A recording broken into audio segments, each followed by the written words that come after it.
2 मार्च show रविवार। चलो सुनते हैं बाइबल की कहानी। पाप संसार में प्रवेश करता है। उत्पत्ति अध्याय 3 1 वचन से 24 तक। यहोवा परमेश्वर ने जितने बनेले पशु बनाए थे उन सब में सब धूर्त था। और उसने स्त्री से कहा, क्या सच है कि परमेश्वर ने कहा कि तुम इस वाटिका के किसी वृक्ष का फल न खाना?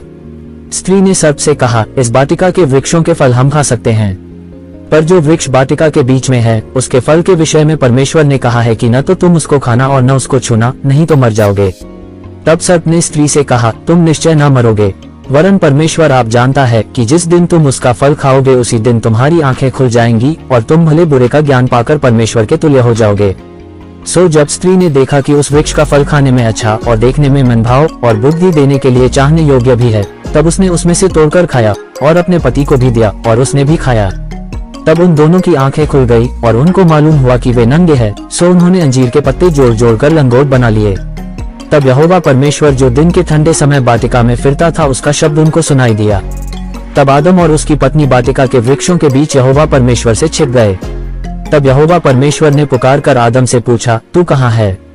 उसने कहा, मैं तेरा शब्द बारी में सुनकर डर गया, क्योंकि मैं नंगा था इसलिए छिप गया।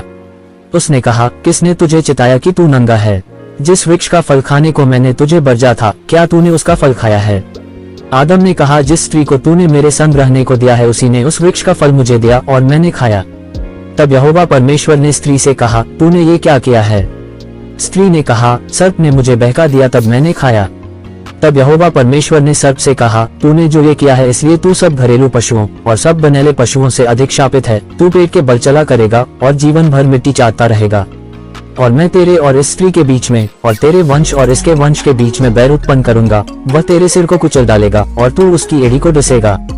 फिर स्त्री से उसने कहा, मैं तेरी पीड़ा और तेरे गर्भवती होने के दुख को बहुत बढ़ाऊंगा। तू पीड़ित होकर बालक उत्पन्न करेगी और तेरी लालसा तेरे पति की ओर होगी और वह तुझ पर प्रभुता करेगा। और आदम से उसने कहा, तूने जो अपनी पत्नी की बात सुनी और जिस वृक्ष के फल के विषय मैंने तुझे आज्ञा दी थी कि तू उसे न खाना, उसको तूने खाया है, इसलिए भूमि तेरे कारण शापित है। तू उसकी उपज जीवन भर दुख के साथ खाया करेगा और वह तेरे लिए कांटे और ऊंट कटारे उगाएगी और तू खेत की उपज खाएगा और अपने माथे के पसीने की रोटी खाया करेगा और अंत में मिट्टी में मिल जाएगा, क्योंकि तू उसी में से निकाला गया है। तू मिट्टी तो है और मिट्टी ही में फिर मिल जाएगा। और आदम ने अपनी पत्नी का नाम हव्वा रखा, क्योंकि जितने मनुष्य जीवित हैं उन सब की आदिमाता वही हुई। और यहोवा परमेश्वर ने आदम और उसकी पत्नी के लिए चमड़े के अंगरखे बनाकर उनको पहना दिए। फिर यहोवा परमेश्वर ने कहा, मनुष्य भले बुरे का ज्ञान पाकर हम में से एक के समान हो गया है, इसलिए अब ऐसा न हो कि वह हाथ बढ़ाकर जीवन के वृक्ष का फल भी तोड़ के खा ले और सदा जीवित रहे। तब यहोवा परमेश्वर ने उसको अदन की वाटिका में से निकाल दिया कि वह उस भूमि पर खेती करे जिसमें से वह बनाया गया था। इसलिए आदम को उसने निकाल दिया और जीवन के वृक्ष के मार्ग का पहरा देने के लिए अदन की वाटिका के पूर्व की ओर करूबों को और चारों ओर घूमने वाली ज्वाला में तलवार को भी नियुक्त कर दिया।